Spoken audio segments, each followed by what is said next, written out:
Pani Jano, rok temu odebrałem telefon ze szwajcarskiego numeru i miły kobiecy głos oznajmił mi, że chciałby w moim rodzinnym mieście zasponsorować powstanie mojej rzeźby, mojej sztuki.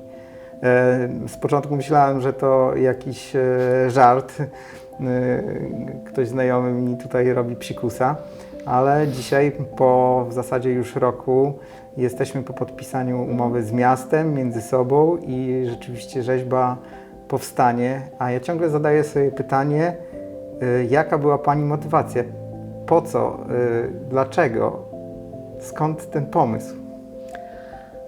Bardzo dobre pytanie, a po co to? O to pytają mnie inni, którzy dzisiaj są zainteresowani moim projektem lub przeczytali co nieco na temat tego projektu Pana Rzeźby.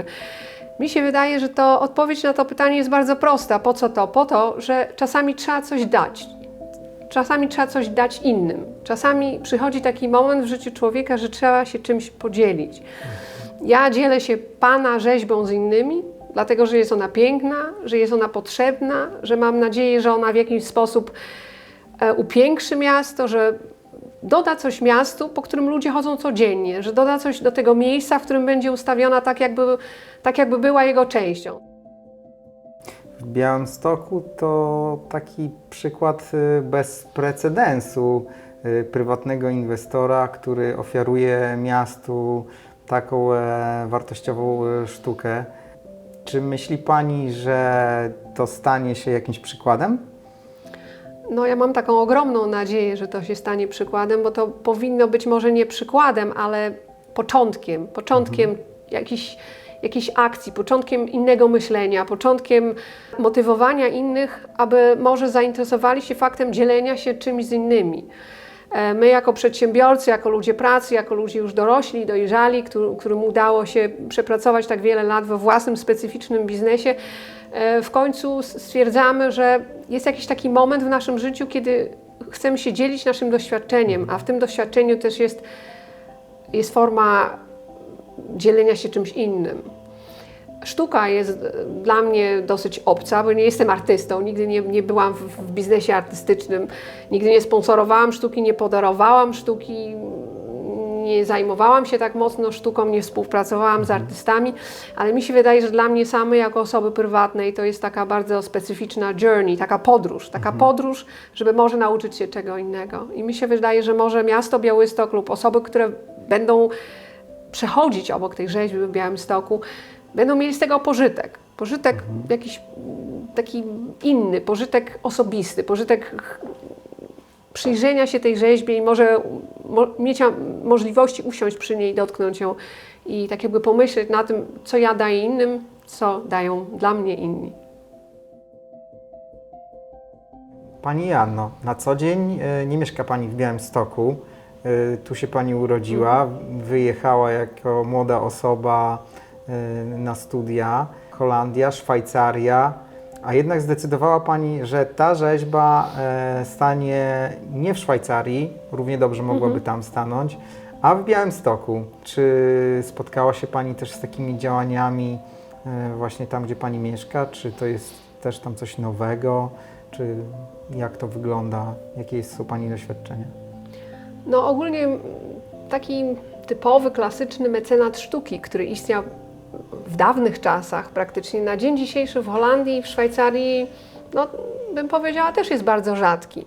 Może dlatego, że ludzie się aż tak bardzo nad tym nie zastanawiają, nie mają możliwości, żeby tak jakby się zastanowić nad możliwością realizacji tego typu projektu.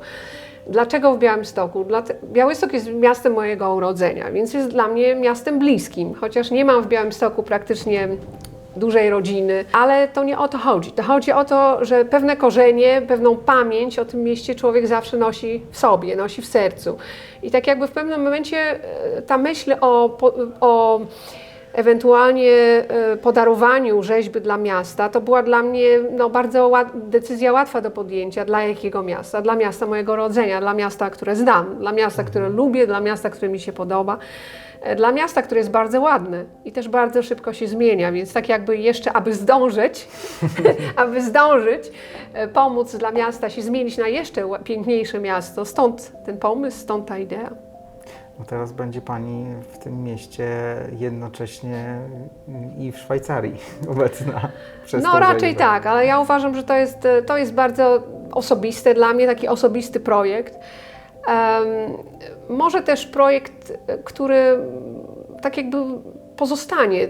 To jest ważne, że ja dzisiaj jestem, ale jutro mnie może już nie być. To jest tak, ja jestem tylko tutaj tymczasowo. Więc to, co ja zostawię, można powiedzieć, dla innych, to dla mnie odgrywa najważniejszą rolę, to przynosi największą radość. To nie jest właściwie rzeźba dla mnie, to jest rzeźba dla innych, dla miasta, dla ludzi, dla tych, co będą po nim chodzić przez następne, mam nadzieję, wiele generacji i będą się mogli nią trochę pocieszyć. No i myślę, że jest to też świetna i po prostu niesamowita nobilitacja dla mnie jako artysty, za co bardzo dziękuję. No, to naprawdę to jest dla mnie po prostu goes without saying. Sztuka jest piękna, artysta. To, co widziałam, te prace, które myśmy wcześniej razem oglądali, wystawy, które wcześniej razem odwiedzaliśmy, mieliśmy tak wiele możliwości, żeby siebie lepiej poznać, żeby zrozumieć, jakie przesłanie jest w Pana sztuce. Więc uważam, że ta rzeźba tylko przyniesie radość miastu. Pani Anno, między nami ta sprawa potoczyła się bardzo szybko, realizacji i dogadania się, jaki ma to być projekt, co to ma być, ale jest jeszcze trzecia strona, współpraca z miastem, Oczywiście. która też wydaje mi się poszła błyskawicznie. Jak Pani myśli, dlaczego to tak zapracowało szybko? Mi się wydaje, że to jest kwestia energii. My wnieśliśmy oboje, mi się wydaje, w ten projekt bardzo dużo energii i mam nadzieję pozytywnej energii. Forma przekazu, że dosyć łatwo było nam przekonać osoby, które są odpowiedzialne w mieście za realizację tego typu projektów, za akceptację tego typu projektów, o fakt, że to rzeczywiście jest dodatek, że to rzeczywiście jest nie tylko gest, ale że to jest tak jakby podarunek dla miasta, który zostanie, który będzie ważny, który będzie na przyszłość, który będzie tak jakby tkwił w tym mieście i który też określa to, że miasto jest tak jakby chętne podjęcia tego typu ryzyka. Bo za każdym razem jest to jednak ryzyko, że wyrażamy zgodę na coś, co jest takie bardzo nowe, inne, może nie jesteśmy do tego przyzwyczajeni, ale jakby nie było, nie boimy się tego.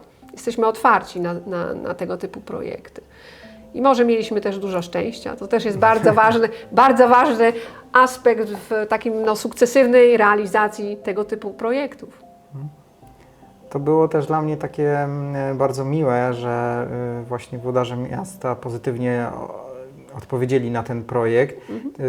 Myślę, że też dlatego, że znali moją sztukę z wcześniejszych wystaw. I białostoczanie już ten projekt trochę w innej odsłonie, w innym kształcie tej rzeźby widzieli podczas Nocy Muzeum w 2018 roku.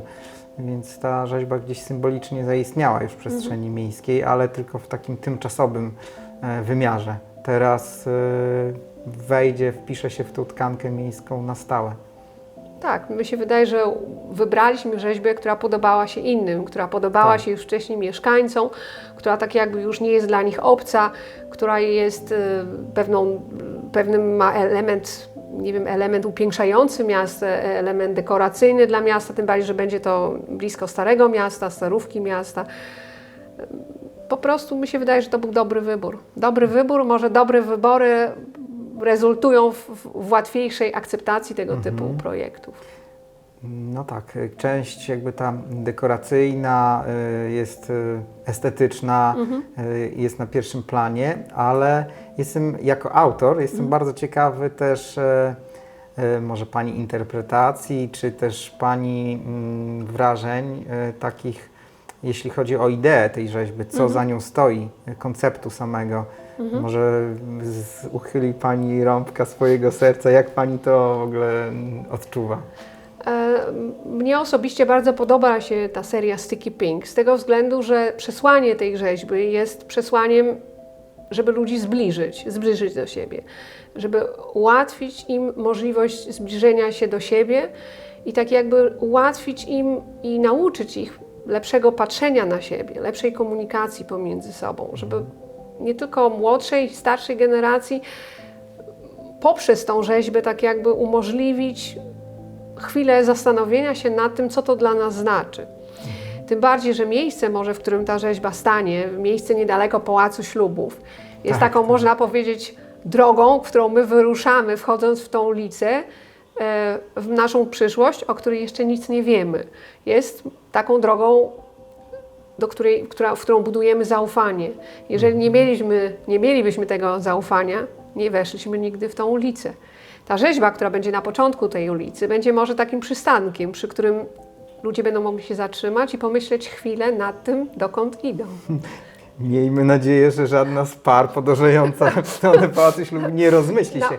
Nie powinna. Aczkolwiek to też nie jest złe. Podjąć, No, raczej zrobić nie. czasem krok wstecz, Tak. żeby nie Tak. być sklejonym tylko czymś z pozoru Tak. nieprzyjemnym, różowym, tak jak w tej ta guma Tak. do rzucia, która symbolizuje właśnie takie sklejenie, tylko żeby jednak patrzeć sobie w oczy i mieć prawdziwą relację. No, przynajmniej taka była moja intencja. No ja uważam, że intencja jest wspaniała, dlatego że ta świadomość tego, co relacja ze sobą przynosi w odpowiedzialności, w przyjemności, w dobrych rzeczach, złych rzeczach, jest świadomością, nad którą czasami należałoby się dłużej zastanowić.